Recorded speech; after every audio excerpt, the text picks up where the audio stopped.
Eu saúdo mais uma vez a Igreja com a santa e gloriosa paz do Senhor Jesus. Amém. Estamos alegres por estar na presença do Todo-Poderoso. Agradecemos a Deus a vida dos presentes, principalmente a direção do Espírito Santo, que está no comando do trabalho. Amém? Amém. Glorificamos a Deus porque estamos num culto doutrinário, um culto de ensinamento, e Deus dera uma palavra. Eu sei que Deus é bom e há de nos dar força, graça, para levarmos a sua vontade conforme o teu querer. Amém? Amém. A palavra está em 2 Pedro capítulo 2. 2 Pedro capítulo 2. A todos que nos acompanham pelo canal do YouTube, pelo Facebook, em nome de Jesus, se houver como, pegue um exemplar bíblico, acompanhe a leitura agora. Há poder nessa palavra, a virtude, a transformação, a salvação nessa palavra, em nome de Jesus. 2 Pedro capítulo 2, versículo 1 em diante, o tema da leitura: falsos mestres. Lembrando, estamos num culto de doutrina, um culto de ensinamento. Estamos aqui para aprender conforme a vontade e o querer do Senhor, em nome de Jesus. Amém?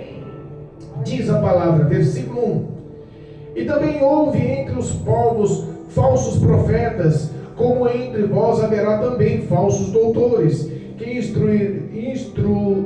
introduzirão encobertamente heresias de perdições e negarão o Senhor e os que resgatou, trazendo sobre si mesmos repentina perdição.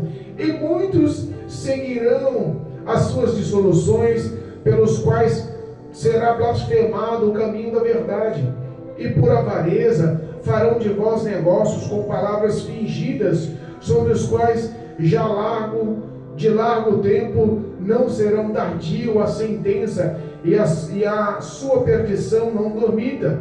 Porque se Deus não perdoa os anjos que pecaram, mas havendo-os lançado no inferno, os entregou às cadeias da escuridão, ficando reservado para o juízo, e não perdoou o mundo antigo, mas guardou a Noé, pregoeiro da justiça, com mais 7 pessoas, ao trazer o dilúvio sobre o mundo dos ímpios, e condenou a subversão da cidade de Sodoma e Gomorra, reduzindo-as a cinza e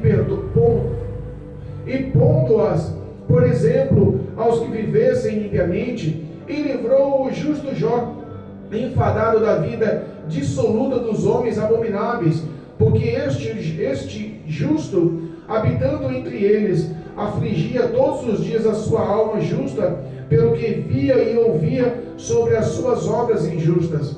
Assim, sabe o Senhor livrar da tentação os piedosos e reservar os injustos para o dia do juízo, para serem castigados.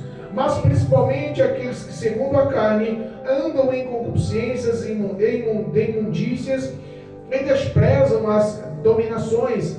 Atrevidos, obstinados, não receiam blasfemar das autoridades, enquanto os anjos, sendo maiores em força e poder, não pronunciam contra eles juízos blasfemos diante do Senhor. Mas estes, como animais irracionais, que seguem a natureza, feitos para serem presos e mortos, blasfemando do que não entendem, perecerão da sua corrupção, recebendo o galardão da injustiça, pois que tais homens têm prazer nos deleites cotidianos. Nódoas são eles e máculas, e deleitando-se em seus enganos, quando se banqueteiam convosco, tendo os olhos cheios de adultério, e não cessando de pecar, engordando as almas inconstantes, tendo o coração exercitando a avareza dos filhos da maldição, aos quais deixam o caminho direito, errarão, seguindo o caminho de Balaão, filho de Beor, que amou o prêmio da injustiça, mas teve a repreensão das transgressões. O mudo jumento, falando com voz humana, impediu a loucura do profeta. Estes são fontes sem água, nuvens levadas pela força do vento, para as quais escuridão das trevas eternamente se reserva. Porque falando coisas muito arrogantes, de vaidades, engordam a concupiscência da carne, e com dissoluções aqueles que se estavam afastando dos que andam em erro, prometendo-lhes liberdade, sendo eles mesmos servos da corrupção, porque de quem alguém é vencido, do tal fazendo também servo. Porquanto se, depois de terem escapado das corrupções do mundo, pelo conhecimento do Senhor e Salvador Jesus Cristo, forem outra vez envolvidos nelas e vencidos, tornando-lhe o último estado pior do que o primeiro, porque melhor lhe fora não conhecerem o caminho da justiça do que, conhecendo-o, desviarem-se dos santos mandamentos que lhe foram dados. Deste modo sobreveio o que por um verdadeiro provérbio se diz: o cão voltou ao seu próprio vômito, e a porca lavada ao esponjadouro de lama. Amém? Louvado seja Deus. Podemos aceitar. Eu sei que a leitura foi um pouquinho longa, mas Deus é bom, irmãos. Temos uma aula pedagógica dos céus em nossas vidas essa noite. Amém? Lembrando, estamos num culto de doutrina, e um culto de doutrina mostra a verdade do que está no coração dos homens hoje em dia. A Bíblia fala que Deus ele nos enxerga de uma forma diferente como nós enxergamos. Quando Samuel foi a ungir a Davi, que entrou na casa de seu pai Jessé, que o seu pai começa a lhe apresentar os seus filhos, Eliabe, o primogênito, foi exposto ao profeta Samuel, e o profeta Samuel encheu os olhos e falou assim: olha só, esse tem postura de rei, esse tem status, tem força, tem tamanho, tem apresentação de rei, certamente esse será um rei.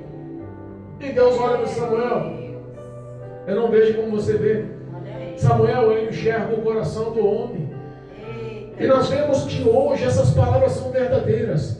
Nós vemos aqui que existe no meio dos santos, no corpo de Cristo, existe no meio das igrejas, existe no meio de um povo lavado e remido no sangue do Cordeiro, existem ovelhas e existem bodes, existe trigo e existe joio, e nós estamos ressaltando aqui a verdade dessa palavra acerca da doutrina, da sã doutrina, do poder vivo dessa palavra, que nos traz valores a serem seguidos, nos traz ordens e mandamentos da parte do Senhor, e nós sabemos que os mandamentos do Senhor não são pesados, não são difíceis de se cumprir quando vivemos em obediência na direção do Espírito de Deus. Aleluia. Nós vemos que o texto que nós enxergamos na leitura do versículo 1 fala sobre os falsos profetas que existiam no passado e sobre os doutores que haveriam nos dias atuais. Olha só, falsos profetas que no passado eram titulados homens de Deus,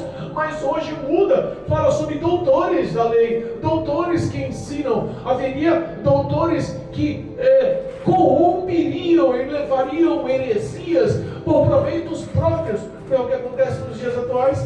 Quantas igrejas estão sendo corrompidas?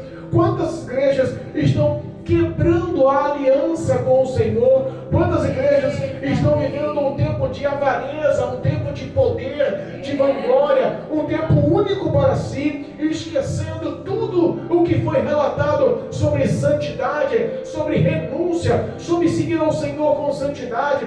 Nós vemos que a glória do Senhor se afastou da casa de muitos, e hoje o que está se manifestando em muitas igrejas são espíritos malignos que estão levando falsos profetas a induzirem o povo de Deus ao pecado e ao erro.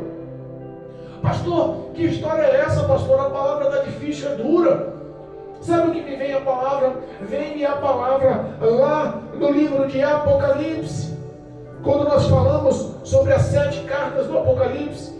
Lembra que João escreveu 7 cartas ao Apocalipse, representa os 7 tempos da igreja do Senhor sobre a face da terra. A última carta sobre a igreja de Laodiceia mostra a verdade do que está acontecendo na leitura oficial que lemos hoje. Quando aquela carta é levada ao anjo da igreja, a Bíblia fala, olha só o versículo 5 do capítulo 3 de Apocalipse, sobre a carta de Laodiceia, que representa a igreja dos dias atuais. Eu sei as tuas obras, que nem és frio nem quente. Tomara se fosse frio e quente, ou quente. Por que não és frio nem vomitar-te-ei da minha boca. Como dizes, sou rico e estou enriquecido, de nada tenho falta, e não sabes que és um desgraçado, um miserável, um pobre, um cego, nu. É a verdade do que está falando hoje sobre os falsos evangelhos, sobre os falsos profetas, sobre homens, doutores que ensinam palavras, ensinam cultos, ensinam liturgias que não se enquadram na palavra de Deus. Quantas vezes nós vemos as pessoas fazerem votos, ensinarem sobre doação, sobre propósito, sobre campanha, envolvendo valores enormes sobre dinheiro, envolvendo valores enormes para proveitos e enriquecimentos ilícitos. O que nós vemos hoje são pastores de grande nome que estão andando não mais de carro importado, mas estão andando de helicóptero, que já não querem mais uma coisa simplificada, mas querem uma coisa inusitada, diferenciada. Pastores que não querem andar com carro importado comum, querem andar de Ferrari, querem andar de carros de renome pelo mundo, já não querem, já não estão satisfeitos só em pregar no local, estão querendo cobrar para pegar em grandes eventos, e é o que está acontecendo.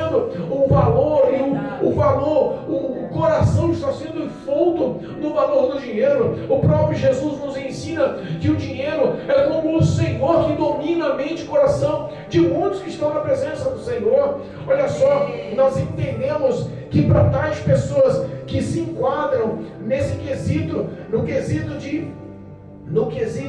de avareza, no quesito errôneo de achar que o que eles estão fazendo em levar prostituição e adultério para dentro da casa do Senhor, idolatria e avareza para dentro da casa do Senhor, iludem-se eles, se enganam-se eles, que não haverá a punição devida, o castigo devido. Aos olhos do Senhor nada falha, e ele começa a dar exemplo dessa situação.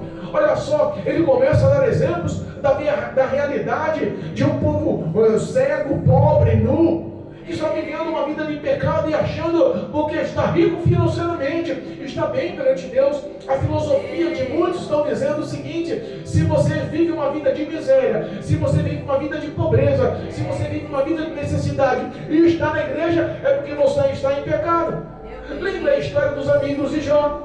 Os amigos de Jó, para serem amigos, em vez de chegarem e apoiarem ele, porque perdeu todas as suas riquezas, porque perdeu os seus filhos, porque perdeu a sua saúde, porque a própria mulher o desprezou, os amigos, em vez de chegar e lhe prestar um apoio, levar uma palavra de consolo, levar uma palavra solista para aumentar a autoestima, chegaram para ele e começaram a lhe acusar. Confessa aí, Jó, qual foi o seu pecado? O que você fez? Você roubou? O que você fez? Você adulterou? O que você fez? Confessa para nós qual é o seu pecado, para que Deus lhe castigasse desse jeito.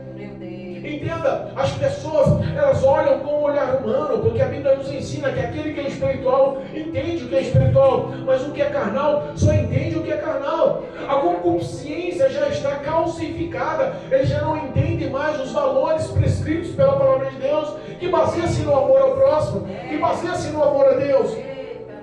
Há muitos acham que não haverá consequência, e essa palavra não é para o mundo, entenda. Essa palavra é para a igreja, essa palavra é para crente, essa palavra é para obreiro, é para obreira, essa palavra é para membro de igreja, essa palavra são para pastores, pessoas que estão achando que as suas ações são ações que não estão sendo vistas e não estão sendo marcadas, gravadas por Deus.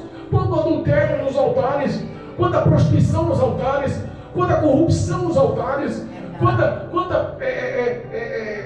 unção sendo paga nos altares, a gente vê que hoje os grandes líderes que estão andando conforme os príncipes deste século, conforme os demônios que estão induzindo doutrinas dentro da igreja do Senhor, estão querendo saber de igrejas cheias. Igrejas cheias.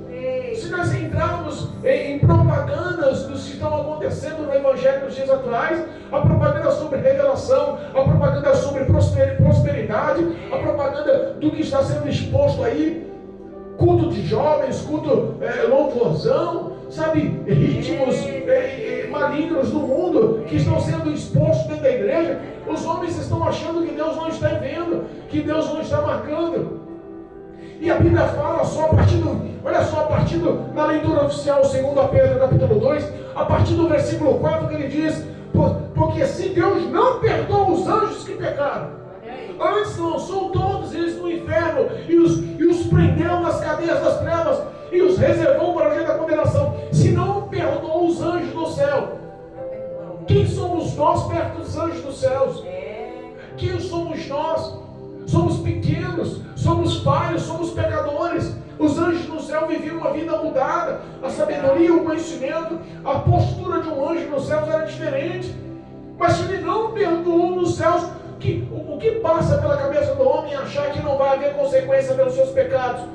Hoje existe um convite ao arrependimento. Hoje existe um convite à santidade. Hoje existe um convite para a renúncia. Hoje existe um convite para você carregar a sua cruz, viver na presença do Senhor em espírito de liberdade. As pessoas não estão pregando mais sobre o inferno, não estão pregando mais sobre o juízo final, ninguém fala mais sobre o arrebatamento. Está todo mundo achando que vai ter uma vida dissoluta, conforme queira, sem pensar que um dia a fatura vem, a conta chega, o juízo final vai acontecer. Eita Deus, é verdade. Olha só, quando ele fala, versículo 5, ele fala sobre um mundo antigo e lembra da história de Noé. A Bíblia fala em Gênesis capítulo 6 que Deus se arrependeu de ter feito o ser humano, o homem.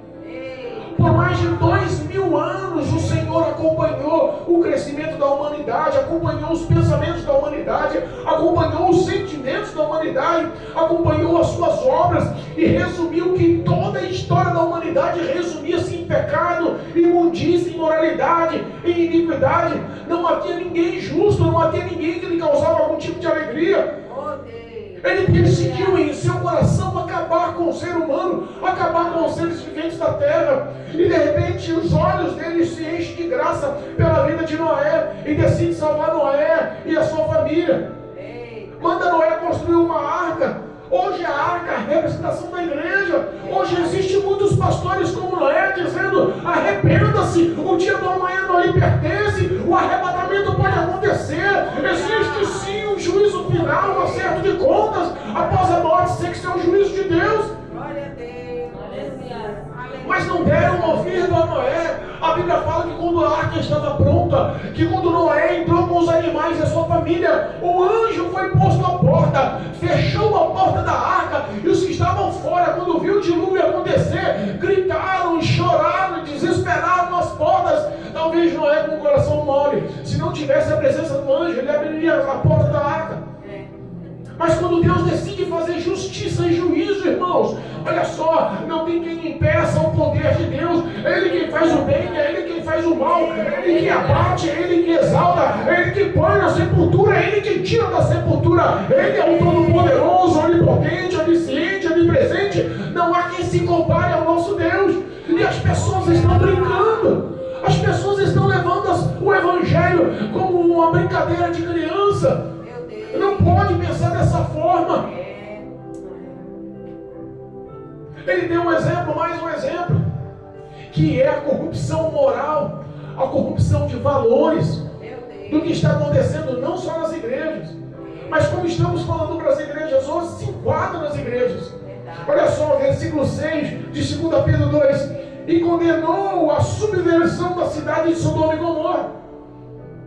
O que era a subversão? O que era o pecado? O que era o erro daquela cidade? A ação, o nome Sodoma e Gomorra nos trouxe tanta repúdia sobre a imoralidade sexual, que nós entendemos que até hoje a origem de sodomia em relações sexuais veio da história de Sodoma e Gomorra. Olha só que coisa satânica e maligna. Existia um povo perverso naquela cidade. A Bíblia fala que o sobrinho de Abraão, Ló, estava naquela cidade, era um homem justo, era juiz naquela cidade, mas o íntimo da alma dele vivia afligida por tanta injustiça, por tanto erro, por tanta maldade, por tanta imoralidade que se cumpria naquela cidade. Deus usou aquela cidade, Sodoma e Gomorra, como exemplo para mostrar que o pecado da imoralidade, o pecado da prostituição, o pecado da lascívia que está acontecendo nos dias atuais, sim, o pesar do Senhor, assim o peso das mãos do Senhor. Eita Deus. Nós vemos em grandes eventos.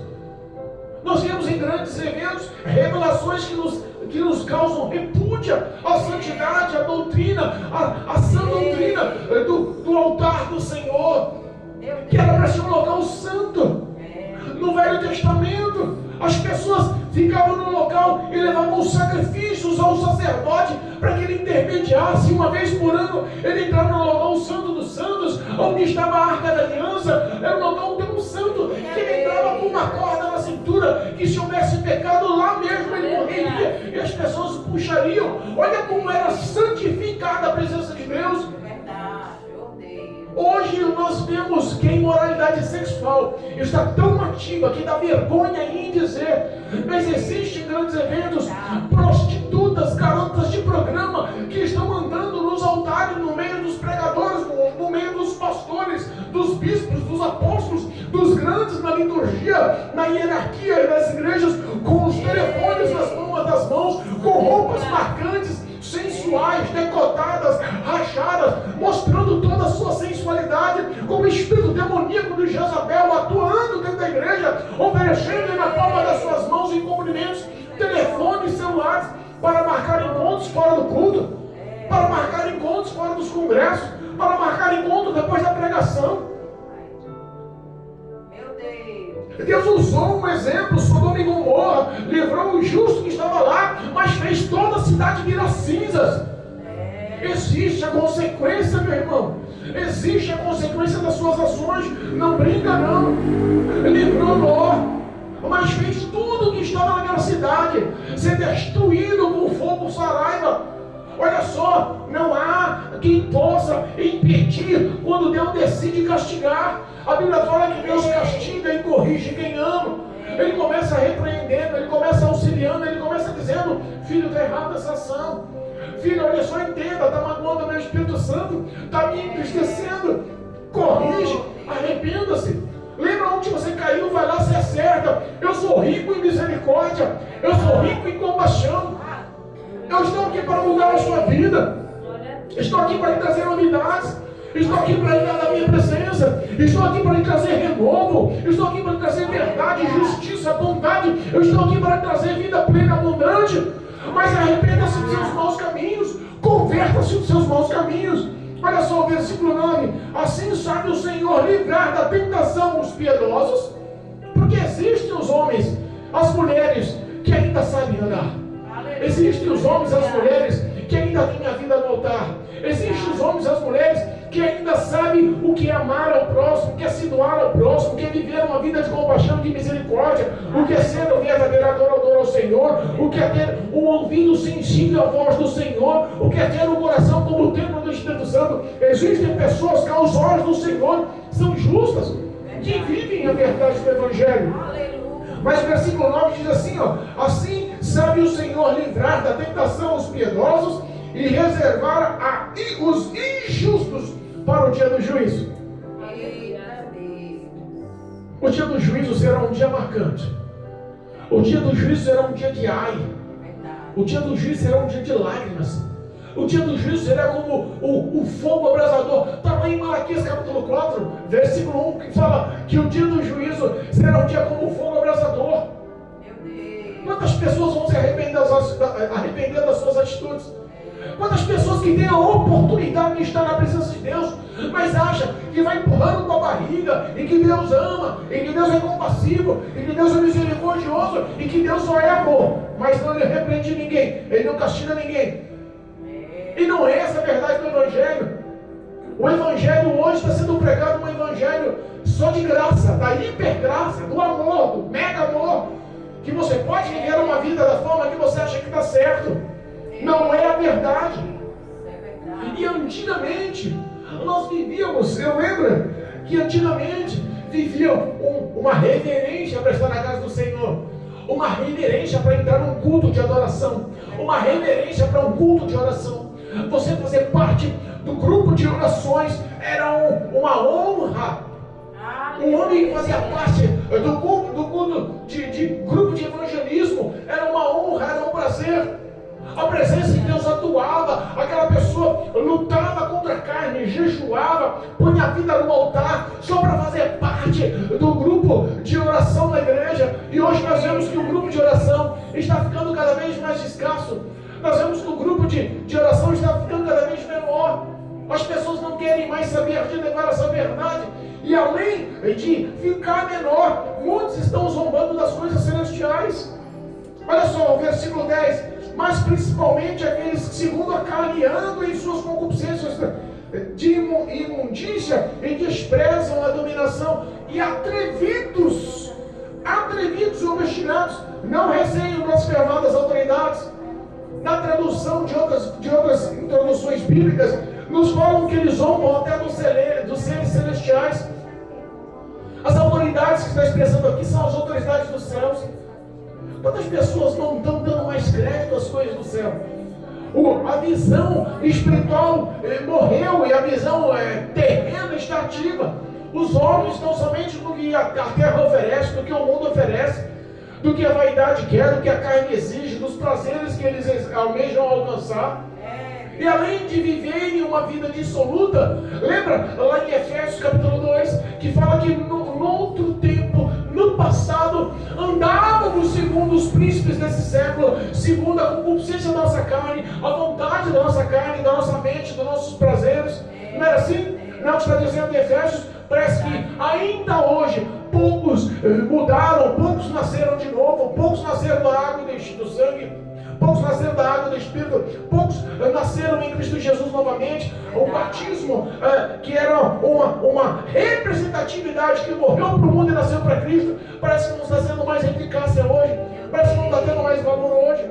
Hoje eles estão vivendo conforme quer e estão blasfemando dos que são santos, daqueles que estão procurando viver a santidade e a verdade. Hoje, aqueles que fazem o certo estão sendo perseguidos pela própria igreja.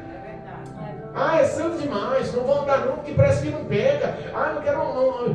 Fazendo rodinha, fuxiquinho, grupinho dentro da igreja, para falar mal contra os intercessores, contra aqueles que ainda têm joelho no chão, contra aqueles que ainda jejuam, contra aqueles que ainda estão orando e chorando na presença do Senhor, pedindo graça para o corpo de Cristo.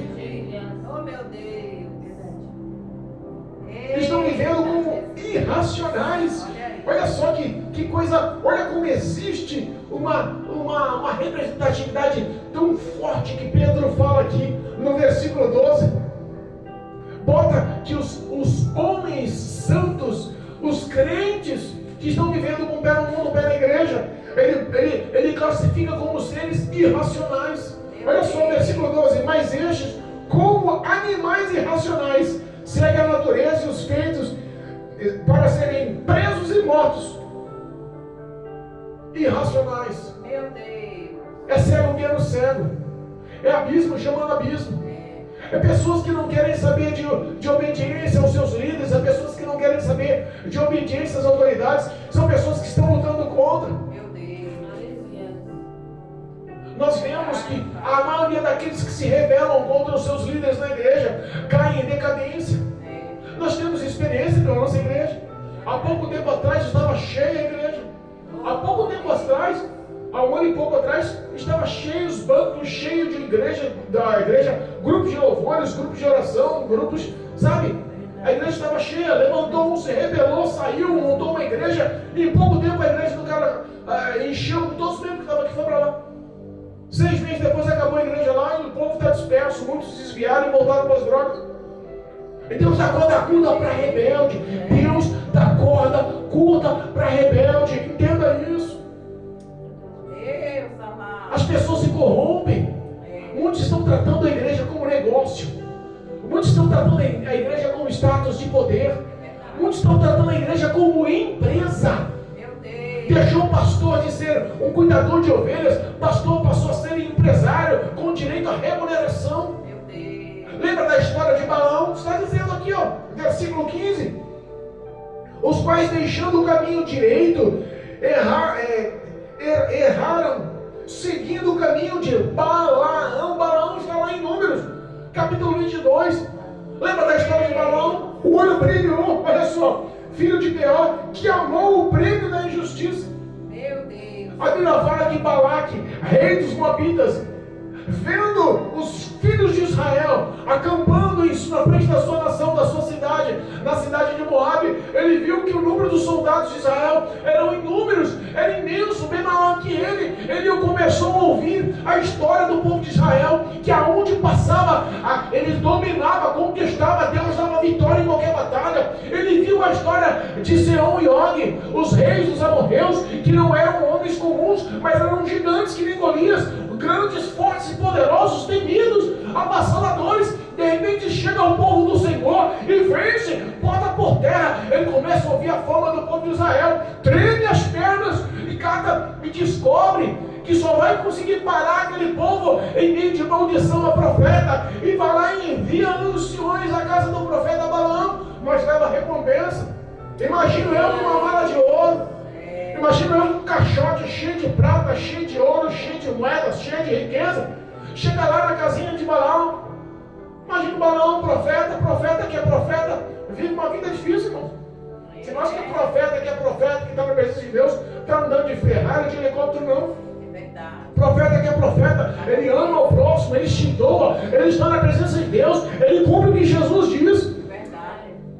De graça você recebeu o Evangelho, de graça você deu o Evangelho. Chega lá os anciões com uma mala de ouro e faz oferta, ó. Balaque, o rei de Moabe, te convida.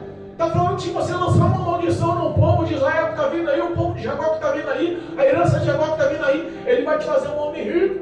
Meu Deus, é assim. Ele já sabia que não poderia condenar o povo do Senhor, amaldiçoar aquele que Deus abençoou. Aleluia. Mas pé na balança quando vê o ouro. Quantas pessoas estão sendo corrompidas?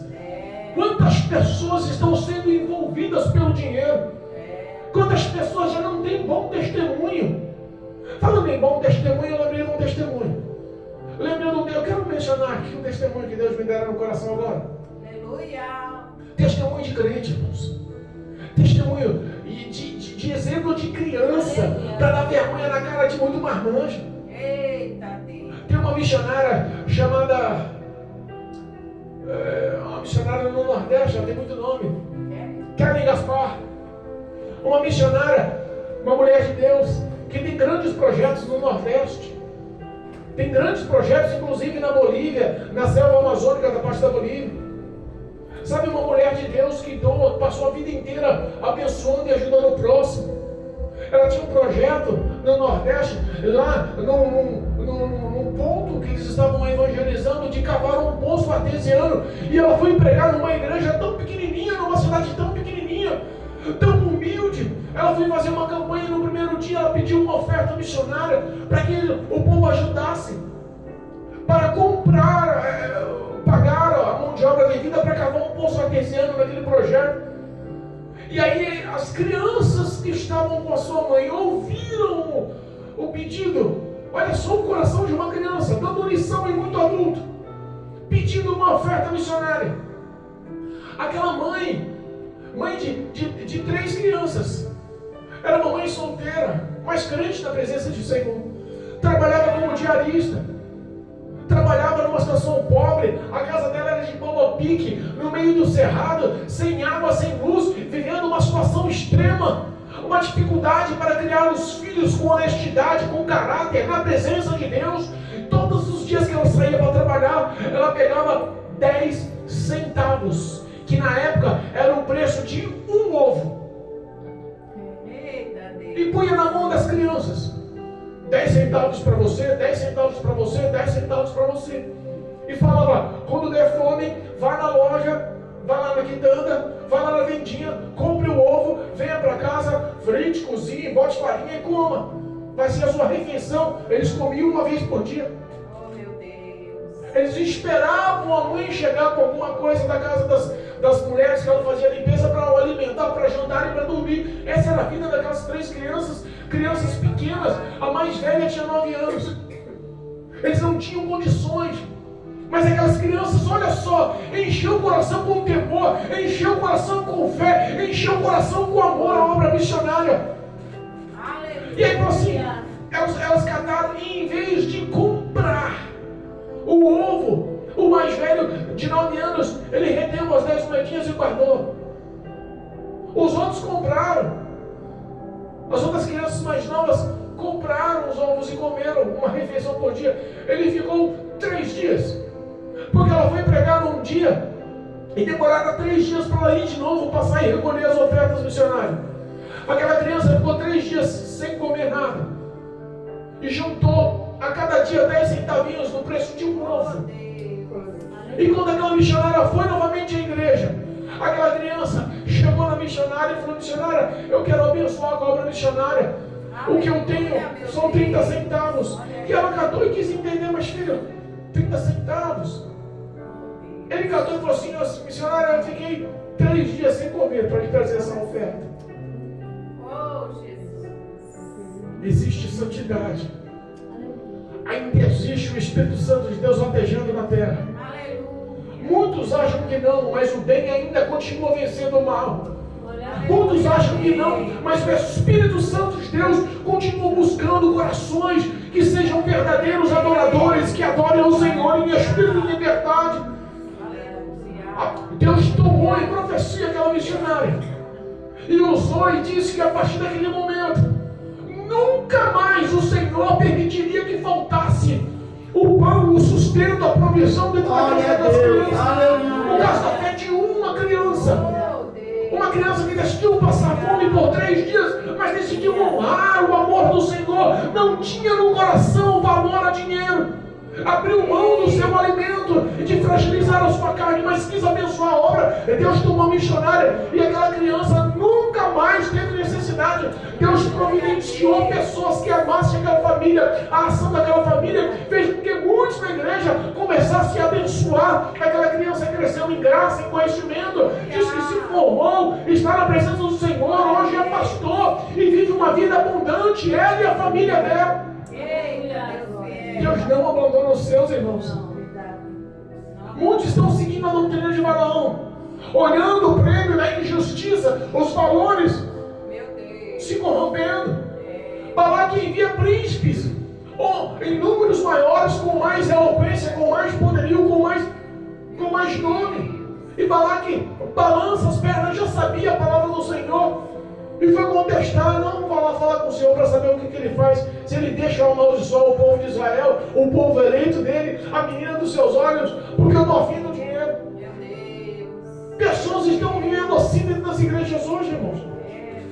Vivendo uma vida de pecado, vivendo uma vida de avareza, achando que os olhos do Senhor não estão acompanhando.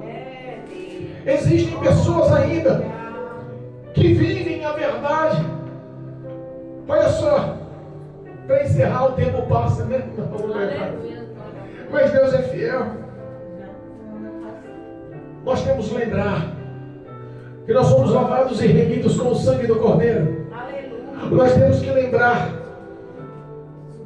que aquele que põe a mão no arado e desiste e volta para trás, o Senhor, a alma do Senhor não tem mais prazer nesse homem. Hoje é mais fácil você ganhar para Cristo Jesus uma pessoa que nunca foi crente, uma pessoa que só ouviu falar, que nunca pisou numa igreja, que nunca aceitou Cristo Jesus como Senhor e Salvador, nunca teve vida ministerial, nunca se relacionou numa igreja, do que você ganhar novamente uma pessoa que está afastada, desviada, que a fé morreu, que esfriou, que já não tem mais obras, que perdeu o temor. Cuidado, o dia do amanhã não nos pertence. A Bíblia fala, no último versículo, encerrando, nossa, já passou o horário, versículo 22, olha só a comparação daqueles que se desviam da fé. Olha o que Pedro fala no último versículo 22, no capítulo 2 de Pedro, 2 Pedro. Compara o homem que desvia, a mulher que se afasta, aquele que diz que vai dar um tempo, aquele que os pés estão como lá em Atos 20, como o jovem Eutico, em cima do peral da muralha, lá da janela, olhando a pregação de Paulo lá de cima do 3º andar, e de vez em quando dá uma esticadinha para saber o que está acontecendo lá fora no mundo. Pessoas que estão vivendo, brincando com o pecado, num sono profundo. Olha só, as pessoas que estão brincando com o Evangelho, as pessoas que estão vivendo uma vida de pecado sem arrependimento, as pessoas que estão introduzindo o povo de Deus a a idolatria, a imoralidade sexual, achando que não existe nenhum tipo de consequência. Nós vemos que as 7 cartas do Apocalipse sempre tem no meio do povo, como lá na igreja de Tiatira, uma mulher que se dizia profetisa por nome de Jezabel, que induzia e enganava o povo, falando que não tinha nada não, os prazeres carnais, sexuais, não afetavam a vida espiritual, que podia viver a vida no pecado que quisesse. Nós vemos que pessoas que estão tentando introduzir o pecado, a iniquidade, com o enlaço, com o embaraço do mundo, a Bíblia nos ensina, Paulo nos ensina a abandonar os embaraços e os pecados, os laços que o mundo oferece. Olha só essas pessoas que acham que viveram uma vida como o filho pródigo, mas dentro da igreja. O filho pródigo quis deitar-se com meretrizes na cidade, afastado do pai. Quis gastar o dinheiro do pai com vícios, com bebidas, com jogos, com tudo que ele achava de prazer da carne. Mas tem gente que está vivendo como filho pródigo dentro da igreja. Pastores que terminam de pregar o evangelho, acaba de sair da igreja, líderes de grandes ministérios, e encontra-se depois do culto, num sambinha no fundo de que estão tomando uma cerveja com uma mulher no colo. Tem pessoas que acham que os olhos do Senhor não estão acompanhando, que podem enganar o seu líder, que podem enganar a mídia, pode enganar o corpo de Cristo, mas entenda, não pode enganar a Cristo Jesus. O Senhor compara esse tipo de pessoa, Pedro compara no último versículo esse tipo de pessoa como um cachorro que volta a comer o seu vômito, como um porco depois de lavado, cuidado, volta a se lambuzar lá na lama. Eita Deus! Pessoas que esquecem a sensatez, a incoerência, esquece o que é vigilância, o que é prudência. Às vezes ora muito. Quantas vezes você entra na igreja e encontra pessoas, homens e mulheres, que oram numa eloquência, com uma autoridade, com poder. Você fala, Senhor da glória, isso é homem de Deus, isso é mulher de Deus. Mas não sabe o que é prudência, não sabe o que é vigilância. Dentro da igreja é uma coisa, fora da igreja é outra. Dentro da igreja é uma coisa, no seu lar é outra. Dentro da igreja é uma coisa, no emprego é outra, na vizinhança é outra. A história, o currículo, as ações, os feitos dela não corroboram com o evangelho. Cuidado. Jesus Cristo amou o mundo de tal maneira que se apropriou dos meus pecados, dos teus pecados. Ele decidiu tomar, ele decidiu arrebatar os pecados da humanidade. Ele decidiu arrancar os pecados da humanidade, arrebatar. Arrebatamento significa tirar com força. Ele decidiu arrebatar os pecados da humanidade e jogar sobre as suas costas. A maldição de tudo que está envolto no mundo, com todas as ações malignas e satânicas para matar, roubar e destruir a vida do homem, ele decidiu colocar sobre si. As doenças e enfermidades, sabe aquele diagnóstico satânico maligno que o médico pronuncia para o crente para matar a fé? Ele decidiu tomar sobre si. A condenação pelo meu pecado, pela minha iniquidade, pelas minhas transgressões, que me levariam pela eternidade ao inferno, ele decidiu arrancar e tomar sobre si. Valorizem o amor de Jesus Cristo. Ao terceiro dia ele ressuscitou, nos dando um exemplo. Morra para o mundo, mas ressuscite para Cristo. Viva uma vida de santidade. Viva uma vida na presença do Senhor. O Espírito de Deus mora no teu coração. Divida esse amor com quem está ao seu lado. Pratique o Evangelho. Viva o evangelismo. Seja um crente fervoroso, um crente que tenha vida de relacionamento com Deus. Põe a sua cara no pó. Viva a vida na presença do Senhor em espírito e em verdade. A graça do Senhor te alcança. O Espírito Santo lhe dá força. Pastor, você não sabe como eu estou. Jesus sabe. A tua prova talvez seja difícil, mas não há impossível para Deus para te favorecer. É o Espírito Santo, teu socorro, teu auxílio, teu refúgio. É Ele teu ajudador. É Ele tua torre forte. É Ele que põe em pé o caído. É Ele que levanta o que está, Senhor, abalado. O Senhor é a tua vitória. Aleluia. Em nome de Jesus. O arrebatamento está às portas. Eu repito, Jesus está às portas. Aleluia. Aleluia. Prepara-te para te encontrar com o Senhor teu Deus. Amém, Jesus. Prepara-te para se encontrar com o Senhor teu Deus. Em nome de Jesus. Amém. Em nome de Jesus Cristo. Amém? Amém. Louvado seja Deus.